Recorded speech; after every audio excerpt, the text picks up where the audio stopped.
G'day and welcome to the Ball Boys AFL Fantasy Podcast. Today we're going through the must-have midfielders as well as all the other popular mids and whether they're possible, probable, or we're passing on them. Let's go! Just done it from nowhere.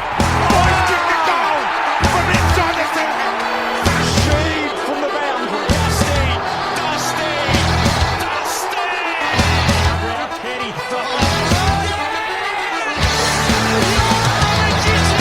Petrarca. Oh, wow. How good is that? The legend becomes immortal. G'day and welcome again to the Ball Boys AFL Fantasy Podcast. I'm your host, Mitch Casey, and you can find me on Twitter at Ball Boys Fantasy. And joined with me to talk some mids today. Luke, how are you, man? Yeah, I'm going good. We said we wouldn't do it again, but we're back on the morning podcast. Early morning Podcast. Hopefully we can say the right names and avoid cussing out our listeners and everything today. So, Speaking of our listeners, how about those fellas that joined us for a bit of a draft yesterday? Yeah, how fun. That was a big success, I thought. What did you think of your team?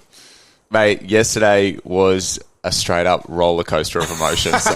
There was points there where I would just want to give up. Yep. Yeah, and then after looking at it and sitting on it for a bit, I think I'm somewhat happy with my team. Yeah. I think when you've been playing Classic for so long, you expect your team to just look exactly how you want it to look. Yeah. Whereas draft, you have to... Well, you're at the mercy of other people drafting, Yeah, aren't you just have to acknowledge that some things are going to go wrong. So you're going to be strong in some places, not others, yeah. Yeah, it would have been funny to be a fly on the wall yesterday when we were drafting.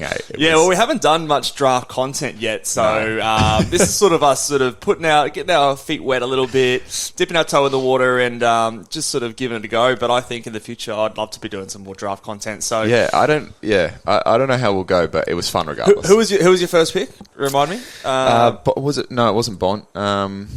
Where did you have? You had pick 11. Cogs. I picked Cogs. Okay. You had pick 11, Cogs, and then Bont on the way back. Yeah, I had to snaffle a forward because they just went so quickly, didn't 12-team league. And the forwards went quick. I had pick 6, managed to get my boy Taranto there. I was pretty happy with that. Yeah. And then went a Dawson on the way back. So no mids until I don't think I got a mid till my 4th round. So a little bit light on there, but we'll see how we go. We'll keep you guys updated as the season goes along on the draft league. And we've got a bet actually. Oh yeah, we do. Yes, yeah. So once Mitch found out that his team was better than mine, he wanted to bet. No. Ridiculous. Once I knew I had a better draft position. Carton on the line, end of the season. Yeah, but whoever see, finishes higher. you drink Stonies, so I got to cough up. I just drink the cheap beers that put hairs on your Get chest. something a bit more expensive, cash in. Should we quickly shout out the fellas who are joining us? Just, thank you for joining us in the league. Yeah. I got names here. Go for it. So, Zach, thank you for joining us with Farmer Wants a Fife. We also had Nathan with Eskies Elite. Kevin, bombing out. Thank you for joining us in the draft. We had Ryan, Rosie between two thorns. Riley with his Raptors there. Mark was the blind squirrels. We had Brendan, whatever it takes to win a final, apparently. And then our good mate Dion with Arse Reeves. I think I covered everyone there. So thank you so much for joining us in the draft, guys. We really appreciate it. And thank you for listening to the show as well. Yeah, no, I appreciate it. And thank you everyone who's been dropping some reviews and ratings over on Apple Podcasts. There's been some really funny ones. Maybe stick around to the end. We might read out a couple of good reviews there because there were some. We asked for some creative reviews and there was some very creative reviews. So thank you very much, guys. If you are enjoying the show and everything we've done in the preseason, coming up to the season now, still would appreciate any ratings and reviews over on Apple Podcasts, and keep hitting that subscribe button if you haven't already. We're getting closer, Luke. We're getting close to 750 now. 3/4. We're nearly 3/4 of the way there, so still on the road to 1,000 subs. So guys, if you haven't already and you are enjoying all the AFL fantasy content that we're pumping out, hit subscribe over on YouTube. But let's get stuck into it. The midfielders. Let's talk about our locks, because for the position that has the most amount of players on your field, there's almost the least amount of locks in this position. So it's very, very wide open. And the landscape, even just tracking these ownership numbers over the past 1 or 2 weeks, has changed dramatically. So let's go through the locks first. And I really can only say 3 locks in this line, and they're all rookies. So the locks, in my opinion, are Will Ashcroft, the number 1 lock in your AFL fantasy team, 63% owned. Cam McKenzie, 44% owned. And Will Phillips at 42% owned. So to me, you have to have those rookies. They seem like the standout rookies that are going to generate the most cash this season.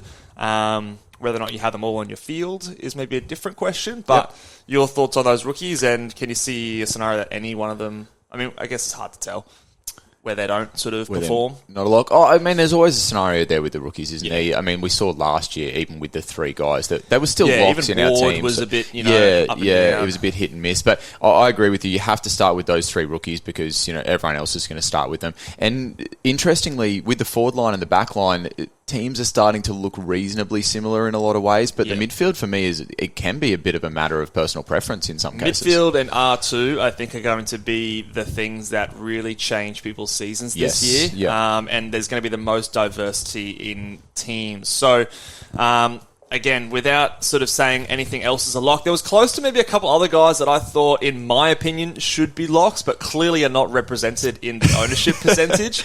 You love childs. You love childs. You love children. Yeah, so, good grammar there. Good English there, Luke. Teacher, eh?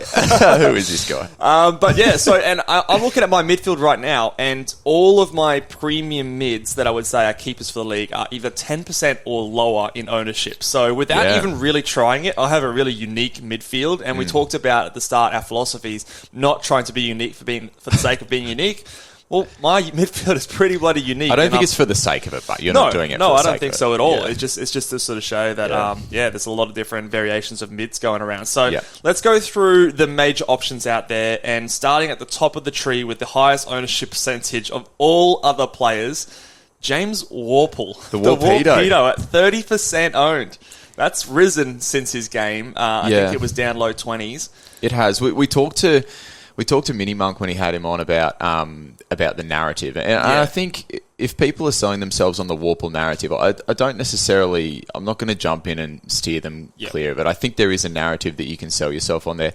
There's even when a guy gets this highly owned at 30%, there's even now more of a narrative because you can sell yourself on the fact that there's safety in numbers. Safety numbers, yeah. So, if he burns you, like you're in the same boat with a lot of other people. Yeah, there is. So Warple, definitely an option, not one that we've sort of entertained throughout the preseason. I think there's still a couple of options that are, or at least one option that are cheaper as well, potentially to save you some cash. So for me, I'm not going to say that Warple's a straight pass with that high ownership, but let's say possible. Yeah, I'm going to straight up say pass. Yeah, I thought that might be the case. I think there's no scenario that I go with a Warple in my team. I think there's players who are a little bit more expensive and some that are a little bit cheaper that I just prefer myself and find myself gravitating towards.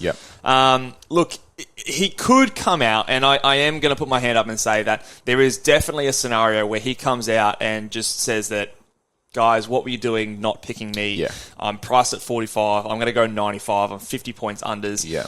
There is, of course, that scenario. I just, in terms of the way I want to structure my midfield, I really only have room for one of those mid-price kind of players. And for me, a guy that we're going to talk about later, it's Dom Sheed. It's someone that I can rely on a lot more. The variability and the risk associated with Warple to me is really high. And so I feel comfortable taking on a player like that at such a high ownership. Like if he comes out and scores 10 and 30% of the comp has him, that's a huge leg up for me if I don't have him or I've got a Dom Sheed or someone like that. Yeah. I'm happy doing that. And if he goes huge and it looks obvious that he's going to be in the team for a long time, then he's still at a cheap enough price point that I could jump on and it could be a little bit of a restructure for me to get there. So that's what I was going to say to you as well is, you can have a look. Yeah. How many weeks does that look like for you? So if he comes out and does this is a tough one. Yeah, if he comes and does a 95 in round one... 95 won't do it for me. Okay. He would have to come out and do... something real big for me to turn my head. And I'd have to look at the game and go, that he looks good. Do you know what I mean? It'd have to be an eye test pass because he's always at a risk of A, being dropped, or B, just butchering the ball so bad that the team doesn't want to give him the ball. Yeah, no, I get that. What about a 90 over 3 weeks? So, talk to me about time frame when you're having a look. Look, it's how long's a piece of string. What are the other options? It's hard for me to say. Look, there's a possibility. Yeah. It's like what other options are there? What best suits my team? He would have to really come out and impress me and stamp out all the doubts for me to jump on. So there is probably a risk that he plugs along at a 90 just the first few weeks and it doesn't grab my attention enough that I don't jump on, but he still goes that good and maybe I miss the boat. sometimes it's hard to get all of these guys in your team, and there might be a bunch of different options. But to me, just the risk of his downside outweighs the potential upside that I think he could have. But there is definitely merit in picking him. I just prefer the safety and a few other players personally, and I guess we'll see what happens when the season starts. But talking about safety, this next fella I think most people would consider one of the safest bets in fantasy. Yeah. But a lot of teams won't start with him as well. So we're talking about Rory Laird. He's owned by 27% of teams, and rightly so. He's an absolute jet. That has actually dramatically changed. That has doubled in the last sort of month of pre-season. I think when people see what he did in the pre-season, and I think that the later you get in the pre-season, people can just resign themselves to the fact it's like, oh, this guy is just could just take the season away from me, and so they just jump on. It surprises me a little bit too. He does cost so much that your the rest of your team suffers a little bit when you pick him. But I certainly wouldn't be talking people out of it. Yeah, he's someone that I wonder, like, the ownership percentage, if it's jumped up high because maybe a couple of people are coming in late to the game and just sort of seeing, he's the highest scoring player, let's get him. Yeah. Because early on in the season, he was sort of like 12-13%. Yeah. It does make me feel a little bit more nervous as someone going up against him when the ownership is so high. Like, he and Doherty, I think, have risen dramatically the last several weeks as sort of the best in their positions. But I still I'm definitely saying pass. I can't find the funds to get a player like Rory Laird and feel comfortable with the rest of my team. Yeah. I'd love to have him. Of course. And you'd hope to have him at some point in the year. Yeah, of course. Yeah, I'm in the same boat as you. I actually saw a tweet the other day that I thought was good that called for a stat on the fantasy website that showed the ownership percentage based on the top 10,000 coaches from the previous years, something like that would be a nice little stat to have. Because I'm not sure how it's done. I'm not the tech guru, but no, it's just interesting because you obviously have a lot of those people who are maybe joining late or who are just joining for a bit of a laugh. And we'll find as soon as that first game starts, the ownership of Carlton and Richmond players will skyrocket because all of those autofill teams will just get those players in, and it's sometimes a bit misleading. So we'll go into the season, and Doherty will be 60% owned, and Dusty will come up to 20%. And all this sort of random stuff. So sometimes those general ownership numbers can be a bit misleading. But obviously a lot of people are jumping on board, and you can sort of see why. Let's talk about this next guy here. It's Tom Green. He's 24% owned, and neither Mitch, if you've been listening, neither Mitch nor myself have been big on him, and there's one statistical category that we're worried about, and that is marks. So there's no debating this guy's an inside ball. He wins the pill for fun. But in my mind, to elevate himself into that top echelon of fantasy scorers, into the top 8 mids, he needs to add marks to his game, and I'm just not sure whether I'm seeing enough of that yet. Now, in the high ownership percentage and at the price point, I'm not going to say he's a complete pass for me, because if I was desperate for cash somewhere, I might go there. But then I'm getting to the point with my team where who do I take out? I'm getting quite happy with the guys that I've got in there as well. So let's say for me, he's a possible. I'm not going to completely eliminate it, but our concerns on Tom Green. So Tom Green, he's an interesting one. Again, he's one of those guys that I see in a lot of teams, and he has been highly owned for a big chunk of the preseason. So he hasn't seen one of those guys that's sort of seen a boost recently. He kind of fits that nice price bracket, which I think a lot of people like to shop for. It's like $750, hey? Yeah, and I look. So the reason I'm not going to be going with Tom Green is this. I think I personally have a bit of a bias against these kind of players. Like, I didn't go for Patrick Cripps last season. Matty Rao was cheap enough for me to go there, but he ended up being a bit of a failed pick anyway, and was kind of like what a Tom Green is, at least in my opinion. Those players that are really, really inside, don't spread and sort of get their marks. Now, just to put it into perspective, Tom Green averaged 85 last year. He did that on 24 disposals, and he did it on 2.7 marks per game. Now, do we see those marks going up in a Richmond-like system? Yeah, it's not and if not, how many disposals per game does he need to average to be? And I think to be a good pick, he has to be 100 plus. He'd almost need to have 40 touches a game. And because he's got a high handball to kick ratio. He does have a high handball to kick ratio.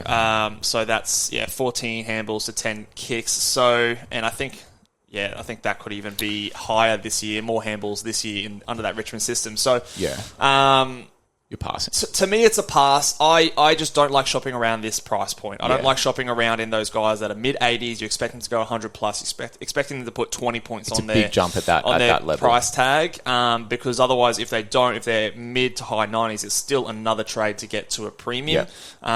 Whereas I like someone like a little bit higher when Tom Mitchell we thought was value. Obviously, I'm not going there now, but like an when LDU. or an LDU, which I can see going mid hundreds. Those kind of guys I prefer going for. For all of these guys, it's a pass on me for structure. But of all of them, if you are keen on a price tag like that, I think Tom Green is the guy. And if that's what you're going for, I think out of a Tom Green, a Chera, Chad Warner, all of those kind of type of players. Green is the guy for me. Yeah, I want to give some context as well because Mitch mentioned Patrick Cripps before. So last year, everyone who had Cripps was happy to have Cripps. He did what he was required to do. So Mitch, so you didn't have him at any point throughout the year. Never traded him in, and you were a captaincy choice off winning a hat. So it kind of, if you're worried about, if I don't go Tom Green, I could get completely burnt. No, there's avenues that if you don't go these guys that you can still be very competitive. So if you're kind of in that boat where you're thinking, I really need to go, you don't. Yeah. You can do it otherwise. Patrick's came out to the start of the season and started averaging 120. And I remember you were absolutely braining it, and I was wrapping my head around it. I was like, "What the hell?" Like we were at the F1 that week. Do I jump on? And I kept going, "No, I just can't see it keeping up." And look, in the end, I did get proven right because by round 9, 10, 11, he started spitting out some 76s, 71s, 89s, 106. So those scores were huge at the start of the season, but they did eventually fizzle out. Yeah. So that could happen again with a Tom Green. The injury in round 4 helped me as well, but he didn't miss much time with that. So, it's one of those things that, for me, just in terms of the players that I like to pick, Tom Green just crosses a lot of boxes there in terms of play style and price point. So now let's move on to the next one here.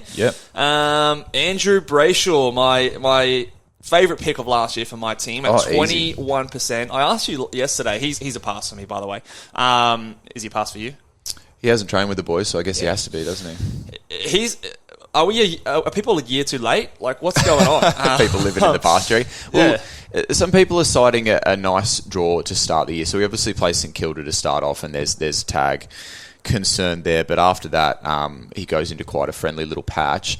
I said to you yesterday, maybe people are looking at him as like a Laird, but then there's some mental barrier with going over the million. Brayshaw's $9.95. essentially $1 million. He's $1 million. Don't kid yourself. But there can be that mental battle when it's got the million in front of it. Maybe people don't want to go Laird and they see Brayshaw as the alternative.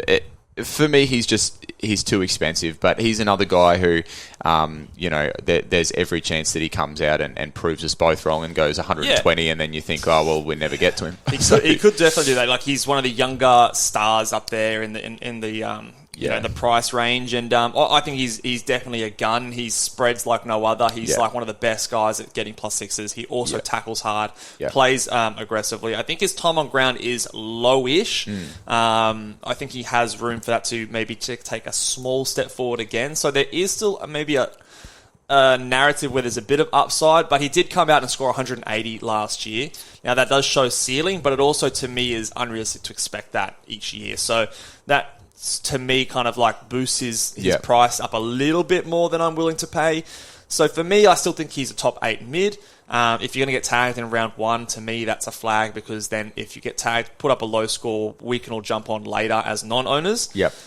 So those are all sort of flags for me, and I just think that, I don't know, he broke out last year. I'm not expecting to prove again this year. I still think he's going to be around that 110 mark. It doesn't strike me as a value pick. But when you price at 112, it's sort of... I don't know. And I don't feel as confident with him in terms of like a captaincy as maybe some other guys. I think his floor is still a little bit lower than some of those other guys. His ceiling is quite high, but his floor is still a little bit lower as maybe a younger player. Yeah, he's going to be getting a fair bit of attention in terms of the opposition game plan. He's clearly their number one guy. Yeah, if you're planning to go up against Freo this week, who's the first guy that you're looking into? Absolutely, it's probably Brayshaw. Let's move on to the next guy. The first Bulldog on the list, Jack Macrae at 18%. He's been hovering around that mark most of the preseason. I, at the start of the year, thought he'd be higher, but 18%. He came out and had that big score in the last game, which obviously turned a few heads. To me, I sort of think that Jack Macrae is going to be the Jack Macrae of last year. Well, so this is the point. Pass. This is the point that we've made. Is what's changing for him. People will say, "Oh, Dunkley leaves, he gets more CBAs," but we've looked into those numbers, and I don't think that you're going to take Trelaw, it's Bont, it's Bailey Smith. Exactly, you're not going to take Macrae from 60% CBAs to 80% when you've got Bont at 45 to 50%. So you're going to bump him up to 60%. So I just think nothing changes for Macrae. Yeah, he'll come out. He might bounce back. Like I've got him, bouncing back a little bit. Like I think, what did he average? 104 last year. I think that can go to maybe 107, 108. He'll get his big scores, no doubt. I just think that there could be more potential upside in some of his teammates, actually. Yeah, me too. And I think that, again, we talk about with these midfield premiums, I know it's very splitting hairs, but I like to pick the guys that I like to watch and the guys that I think go about it the right way in terms of going for those tackles, fighting through tags and things like that. And you bring out the protractor and the head tilt, and it's just not something I want to be a part of this year. So for me, I don't see the upside. I see the upside in some of the other Bulldogs, which we'll talk about later. Get a sore neck, eh? Just 90 running degrees. around like this. So. But yeah, we saw in that practice game, he put up 120, but I think the game style suited him. And again, 60% CBAs. He was behind a Bont, he was behind a Bailey Smith, he's behind a Libba in terms of those CBAs. So like you said, I don't think that's improving. No, I don't think so. This next guy is very interesting to me. Finn Callaghan skyrocketing up to 17%. Yeah. He was very lowly owned a few weeks ago. One of our listeners on YouTube was speaking with me in the comments and talking about this fella and the fact that I think the quote was a spud like Toby McLean in my team. Oh yeah, I think it was a spud like Dunkley versus Callaghan. So I mean, I was chatting with this fella and I think when Callaghan's ownership percentage has now jumped up to 17%, that sways me towards him against the Toby McLean because now there's safety in that pick, a little bit more safety in that pick. I think. I think part of that comment was, Toby McLean's a forward, Callaghan's a mid. Why wouldn't you go the mid? But if we really look at it, they're both playing the same role. They're playing like a wing role. So regardless of where you can select them, they're both essentially the same player. And it's not like they're keepers or anything like that. That you just pick exactly. They're just, it's basically just who do you think's going to score higher. It's a cash cow. So I've kind of moved towards Callaghan with those ownership percentages, and also to readjust my structure to get Dunkley back down to the forward line. Callaghan's come in as a midfielder, but I could do that with Toby McLean as well because he's got that mid status. So yeah, he's a probable for me at the moment, Callaghan. Yeah, there's been some positive reports in the preseason. He was exclusively used as a wing in their preseason game. I do see some potential that he gets some inside minutes at some point in the year. How early on is up in the air, but if you were to line up those sort of guys in a similar price tag, like the Toby McLean, a Tanner Bruin, Warple, and a Finn Callaghan, to me, Finn Callaghan is the choice out of those guys. Yep. I think he is the youngest of the group. He seems to be the guy that has the highest pedigree as a junior, as a scorer. Yep. He did look good in the game, in the preseason game. I just think, for me, young player on a wing, that equals scoring volatility. He scored 88 points. He kicked 2 goals to do it. Only had the 1 tackle, which on a wing you'd expect those tackle numbers to potentially be very volatile. Well, we literally see that volatility in what Toby McLean did in the preseason game. And this is the thing.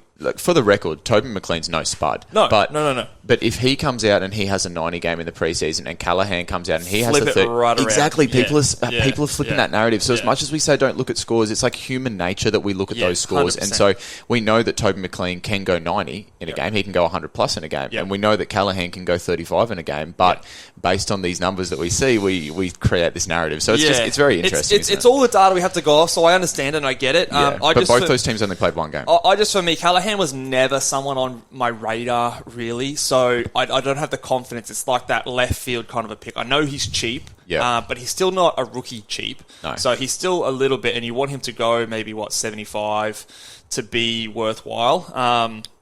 So to me, it's a pass.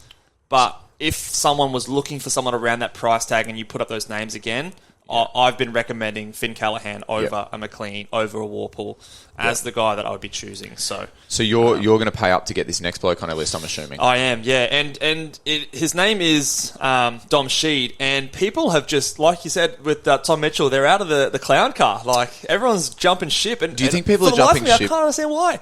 Do you think they're jumping ship or they're dropping down a price point? I think that might be it as well, dropping down the price point. Because that's what I've done. And I'm definitely not jumping ship. Every part of me wants to have Sheed, but I also wanted money. Yeah, fair enough. Money is hard to come by. So, to me, this was one of the guys that I nearly had in the locks category. I just think that nothing has changed with Dom Sheed in terms of what we had in the preseason. We've had him in our teams for the entire preseason. He's someone who's gone mid-90s before. Yeah. He got centre bounce attendances. I think he was right up there as like the second highest CBA guy in he was there for sure. In the Eagles. Yeah, he was second behind Tim Kelly.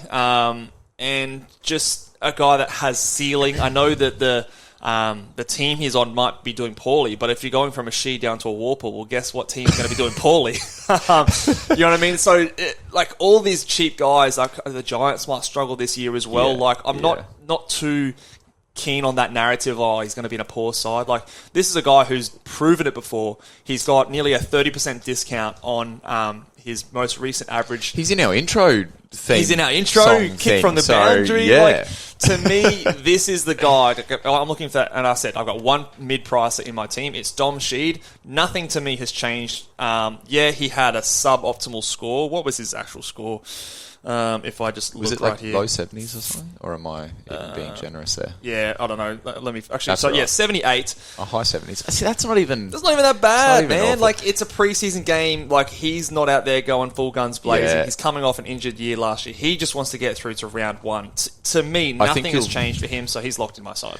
I think you'll find people are jumping down a price point, and that probably shows with Callaghan's numbers increasing. Look, I think so. The thing for me is whether I have Sheed or Callaghan will be dictated by what rucks are named in round one. I think if I can get a cheaper ruckman that I'm confident in, so let's say that Mason Cox isn't named, then I can go to Darcy Cameron, which maybe I can do some fancy stuff to bring in Sheed instead of Callaghan. Because if I were to pick one of the two, I want Sheed, but it depends where I can get that cash from.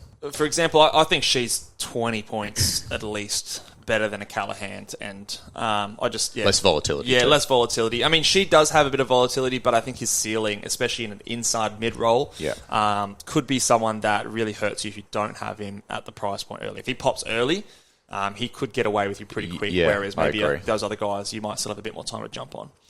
All right, let's move on to the next player here. So, yeah, for me, he's a lock. I know he's probably maybe possible for you. That's Sheed, we were saying? Sheed, yeah. I was going to say probable for me. Probable? Okay.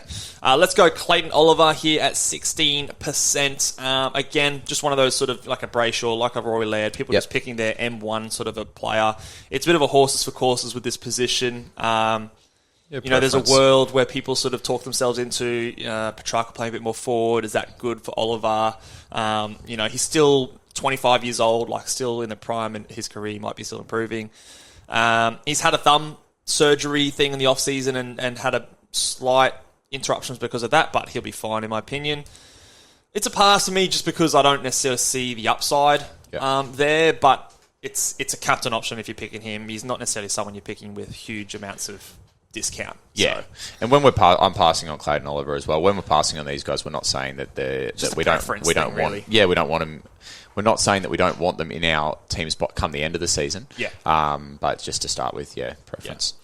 All right, let's move on to the next guy here, Tommy Mitchell, who is all the way down now at 12% ownership. Oh, how the mighty have fallen. Yeah, what was he, like 37, 38% at one point? I can't poo-poo it, I was on there. Yeah, we were both on there, but he's come out of both our teams, and just with a few question marks. I know some people are still pushing back and saying now that he's unique, maybe you want to go there, but I still think that you're not going to see it more scary too. Yeah, I don't think you're going to see the ceiling of a Tom Mitchell that we've seen in the past, and if you go in for a unique, you want someone who has that ceiling that could make people regret passing on him. Yeah. And I don't think Tom Mitchell presents that in a team like Collingwood. So for me, whilst he's at a good price point, I think he's more of a 100 player now than a 105, which I would need him to be. So for me, he's a pass. Yep. The Pendlebury quote scared me off most with that one. Yeah, the Pendles quote. I also think that in the most recent practice game, we saw him use more as an inside mid and Dacos use less as an inside mid. Yeah. I think that could also have potential to change a little bit throughout the season. Say he is getting tagged off halfback, you move Dacos into the midfield and get him off that tag. I think that there was some quotes saying that they didn't want to show their cards in regards to that. So for me, the second practice game looked better, but I still think that it maybe is somewhere in between the first one and the second one. Yep, agreed. Jackie Steele, Yeah. 10% owned. Your boy with the buzz cut. So this is where I go, okay, this guy's now getting more and more unique. You see his moustache in the captain's photos too? Yeah, very, very That actually, cool-looking moustache. It looks good, yeah. It looked seedy. Seedy. Which all good moustaches should. Yeah, absolutely. And that's got to equal points along with the buzz cut. Like, you can't be looking like that. Hey, we can sell it to ourselves with the best of them. Look, a lot of people have jumped off, maybe with that poor score in the practice match games, and I think this is where a few narratives are going to come into the play as to why a lot of my players are unique. So he is currently in my team. He is, however, probably one of the guys that I'm playing around with, just like you were talking about Sheed in terms of cash. Yeah. So I probably prefer finding cash, going maybe a Steele down to a cheaper premium mid, than going a Sheed down to a cheaper mid-pricer. So he's a probable for me, but by no means is he locked in. It is kind of like what you were saying before, depending on the rucks. So if I need more money to get my ruck up to something up better, I think that Steele down to a Bont or a Josh Kelly type is going to be the play that I do. But if I want a very solid captain option, I think Steele is still the player for me. I'm not worried about his preseason match. I think he's going to be fine. Like we sort of preach in the preseason, don't look at scores when it's your premium, one of the best midfielders in the game. You just need to see him get out there, be healthy. He's got his CBAs. He had the same role, so don't overthink this one, in my opinion. Yeah, that's it. If you were to get off him, it wouldn't be a reactionary thing. It would just be a structure thing. Yeah. Are you interested in the Man of Steel at all this season? Possible at this stage, but more likely to go with like a Baz Bont Kelly LTU. A little bit line. cheaper, yeah. Okay. Yeah. All right, let's move on to the next guy here, which I skipped over. Tuke Miller at 11%. So Tuke Miller, who hasn't played a preseason game, has more ownership than a Jack Steele, which to me that's textbook reacting to scores to me. So you got someone who which would you rather? A player come in, have the role that you expect him to have, score poorly, or a guy miss both preseason games because he's got a hamstring strain? Who would you rather? I'm taking the guy that doesn't have a hamstring strain and actually played both preseason games every day of the week. But ownership. But have you seen Took's rig? Oh, he's got a great rig. Yeah, absolutely. Maybe that's what 11% of people are thinking. This guy is an Adonis. Get him in my Don't team. worry, he's got hamstrings of steel. Look, I don't think you can pick Tuke. Was that a pun? Was that an intended pun? The hamstrings of steel? Or? No, I didn't do that. That was completely by accident. Unintentional. Yeah, nice. Unintentional. I just don't think you can pick Tuke. He's... we talk about interrupted preseason. This is the rule. This is the rule quintessentially right here. Expensive player, captain option. You want him to be cherry ripe going to the season. Yeah. When you've got these interruptions, that to me is an automatic line through. So yeah, Took's likely to be a top 8 midfielder, but you're not starting a guy that hasn't played in the preseason. Yeah, I'm hoping he comes out slow and starts with some poor scores, and we can jump straight on. Definitely. A couple of rookies here. We'll go through a little bit quicker. Matty Roberts and Oliver Hollands, two midfielder bench options. Hollands is a bit more expensive, and Matty Roberts is at the 200k. Yeah. I think that if Matty Roberts is there round 1 and he's not the sub, I might go there, but it's nerve-wracking. I think I just don't know about Hollands' job security anyway, and you're paying a bunch more. It's tough. I don't know what I'm going to do with this M10 position because there's not a whole lot of great options out there that I see at the moment. I'd go Roberts over Hollands.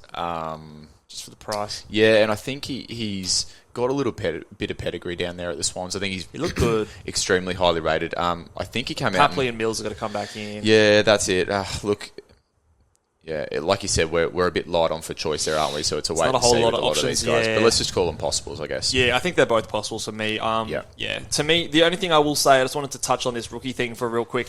Remember the price of a rookie, and particularly on your bench, the job of a player on your bench is to make you money. Yeah. And if they're starting at a cheaper price tag, it is much easier for them to make you money. So a guy priced at 200k versus a guy priced at 300k, the guy priced at 200 only has to average, again, I'm pulling this out of my ass, but like they have to average maybe like 50 to do the same thing that a guy priced at 300 has to do when he's averaging like 60, if that makes sense. So always take into consideration that price, and this is why, for the most part, we go cheaper on those bench guys. But job security is something we do need to consider. The Bont, 8% owned. He is probable for me. Very probable. I'm very keen on the Bont this season. He has been my solution from Tom Mitchell. So Tom Mitchell occupied Bont's spot previously in my team. So I've actually gone up to a Bont. Yeah. But all the talk is Brownlow Bont this year. We looked at your midfield yesterday. You got a bunch of cue balls in there this year. Some cue balls. Cue balls? Shaved head. Have you never heard that expression sorry. before? No, I haven't heard I guess that. cue balls like fully shaved. But Yeah. No, a bunch of buzz cuts and bald heads, and then you got Baz Smith there with his flowing mullet just to mix it up. just like the big stare down. Yeah. Did you see that Petrarca has said that he'll grow a mullet if the Bulldogs win a granny or something like that? What? I think I saw on Twitter. So Seems that random as. Yeah, because I think he and Bailey Smith must have been chatting or something. Oh, okay. So Yeah. someone can clarify that for All us. right, But I'm all pretty right. sure I'd love to see Track with the I would mullet. love to see that. Imagine that. His The rig big running ball. around with a mullet falling down the back. But to me, Bont is someone that traditionally we think of as a super coach player, but he has had stretches as a beast AFL fantasy player. A lot of talk was in the in the season last year, at the start of the year, where he had a few niggles, a couple of shoulder things going on, and his scores sort of suffered. He ended up getting that forward status because he was playing that forward role. I think this year, if he's healthy to start the year, and they've lost Dunkley, I think he's going to be the benefit. They've got a few more bigger forward targets. He's going to play that inside mid role a bit more predominantly, and he's a bloody gun. I think it's all lined up for him to be the Brownlow favourite this year. Yeah, so well, that's your call, is Brownlow.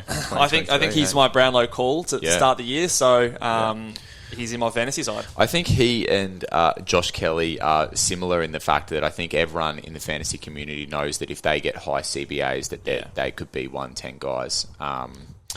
Kelly's shown that previously, and Bontempelli, Kelly, it kind of rhymes. I kind of like that. This could be, next to each other. Last year we had the Brayshaw Kelly split. They were very similar price. Yeah. Brayshaw went on to absolutely nail it. This could be the call this year. Bont and Kelly. Kelly's in there again, ironically. But, similar price point. Are you going both? Are you going one over the other? Like, what's your gut feel? So tempted to go both, hey? Yeah, I am too. I don't know why. I'm still Bont over Kelly at the moment. Yeah, I know you're Bont over Kelly. Orange and blue kind of look good next to each other. They do, Is that a weak justification? Look, I'm considering it too, having them both in there. But this is the sort of the price point that you can really make a big splash. And to me, it would not surprise me at all if Bont comes out and just absolutely smashes it to start the year. Yeah. He's the kind of guy that can just go crazy. So, There's every chance I start with both. Yeah, I like Bont this year. Let's move on to the next guy here. Who have we got? George Wardlaw. Don't think he's going to get a game to start round one. Yeah, he's very highly maybe priced. he's a placeholder. I don't mind him as a placeholder because he's a bit more expensive. So it's an easy swap over to like a Hollands if he gets named or something like that. So, but I don't think he's going to be there. No. We'll move on from him. Yep, pass. LDU. 6%. I was shocked to open my laptop this morning and not find him in the locks category when you did this list. Well, he was the other one. It was he and she that, for me personally, I think are locks. I'm telling you guys, this is the kind of the dude that I'm wanting to have in my side. He has plummeted in ownership percentage. I think he got as high as 15% at one point. So after practice match one. And then we saw a score associated with it. I'm telling you, it's human nature. You can say don't look at the scores until the cows come home, but everyone will be swayed by the scores. Man. Yeah, his role was perfect. It was 80% CBAs. 90% time on ground, 85% CBAs, just the perfect role. Absolutely everything we saw at the back half of last year when he went 105. Comes up against the Eagles in round one. That's so juicy, juicy. So to me, he is locked into my side. He is probably the most expensive player in my midfield that I will lock away.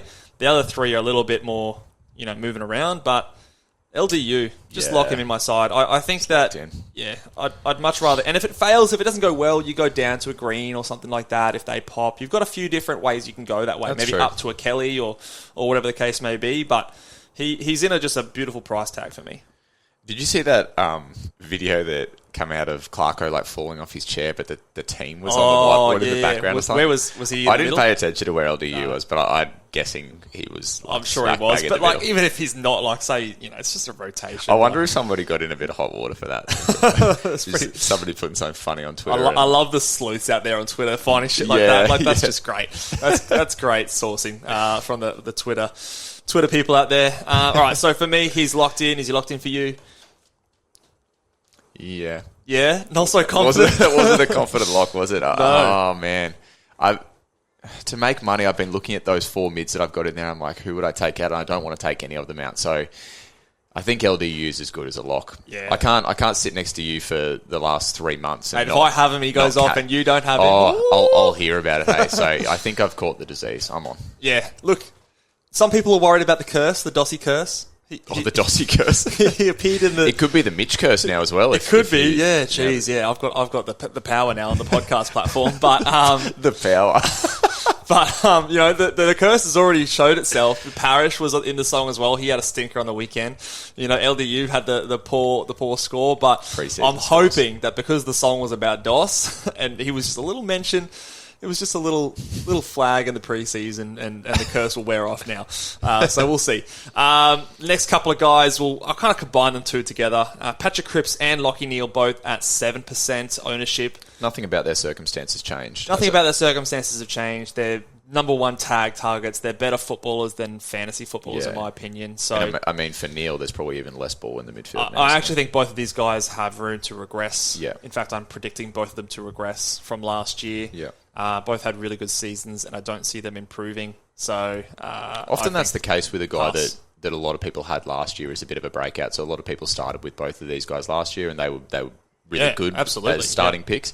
And then often that next year comes around. we fall in and love with probably- them, and we you want them probably on their wouldn't side pick them, again. would you? So Let's also combine these next two picks, Josh Kelly and Bailey Smith. I think both are probable for my side. Bailey Smith probably more so than Kelly, but I'd be floored if you didn't start with Bailey Smith after I've everything. kind of stopped mentioning him a little bit. But Surely he's a lock for you. yeah, look, he's Are you ticked gonna- everything that I wanted to do. You're There's- just going to walk back into the hedges. You're going to drop all this Bailey Smith content and then not start with him. No, look, I think he's definitely, he hasn't left my side, really. I have experimented with getting him down to a Josh Kelly just to make that tiny bit of extra cash if I need to with So that would be in rookies. a scenario when you had Steele at M1. Yeah, yes. So So you'd say be I like want to Steele, keep Steele as Kelly. and I wanted to go Smith down.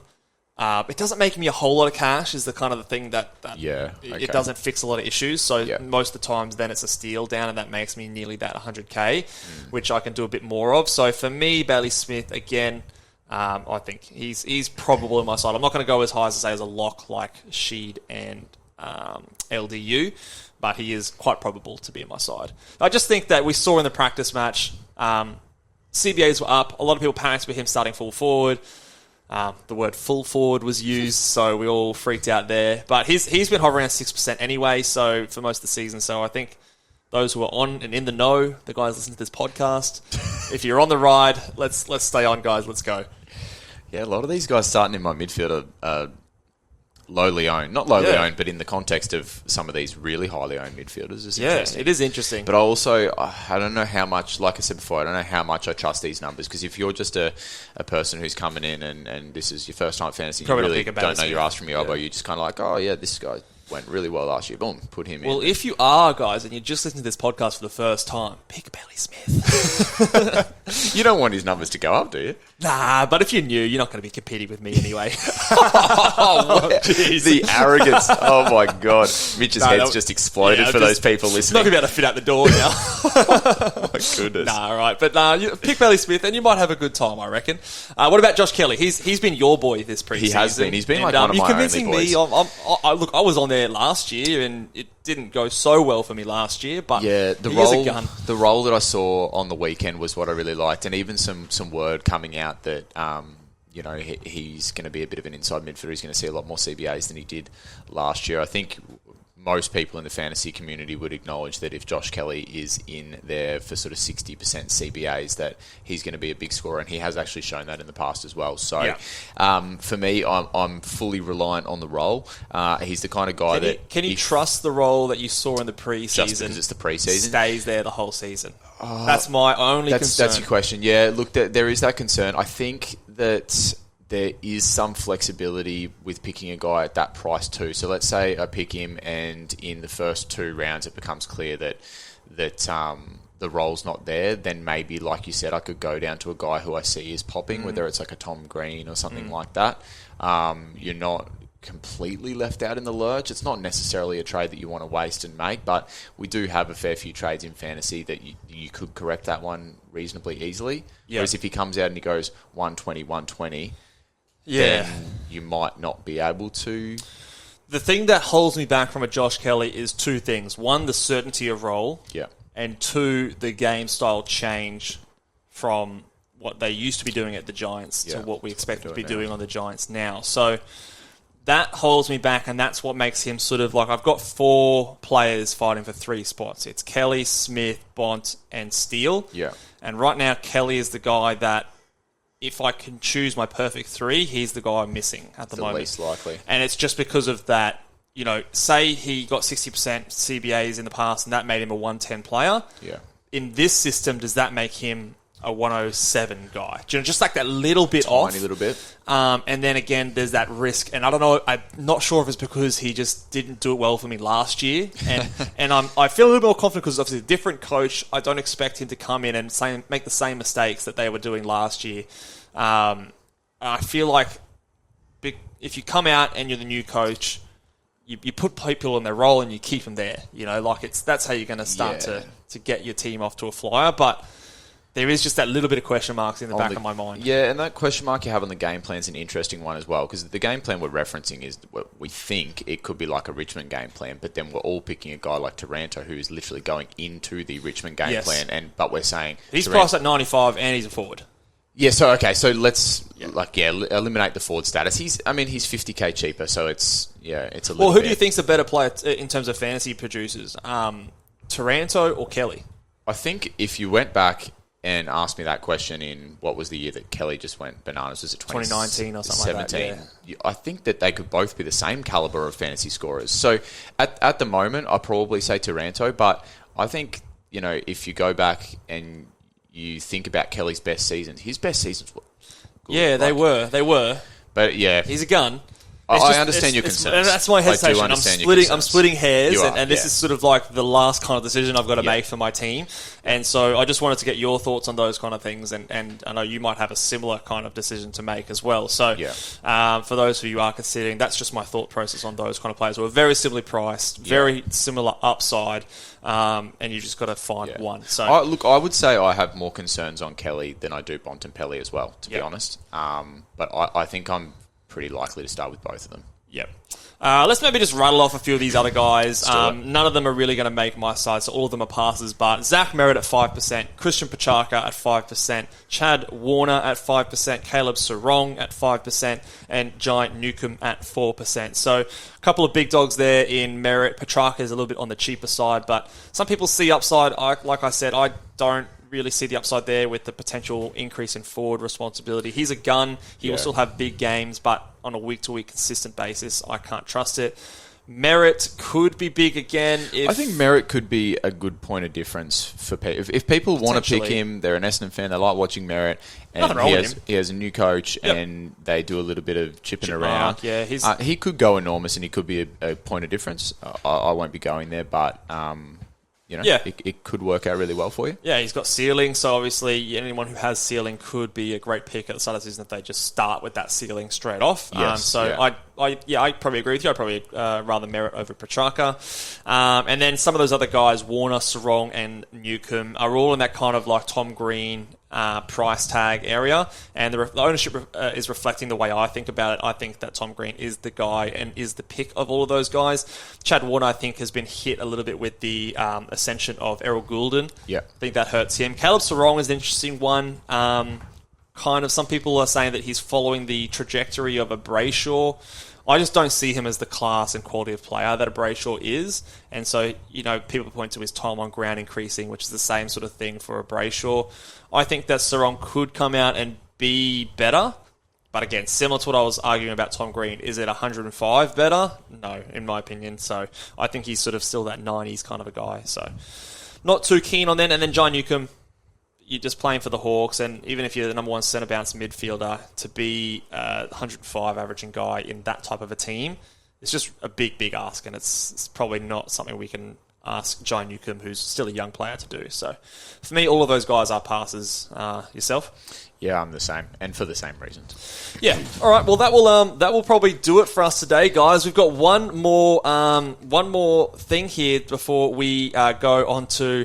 And our camera's just cut off, so apologies if you're watching over on YouTube. But we have one more episode to go before the season starts, which is just around the corner. So we're going to go through our rucks and probably also in that podcast talk about the layout for the in-season podcast platforms moving forward. So stay tuned for that one there, guys. If you are enjoying, make sure you guys give the video a big thumbs up, and we will catch you guys next time. Laters.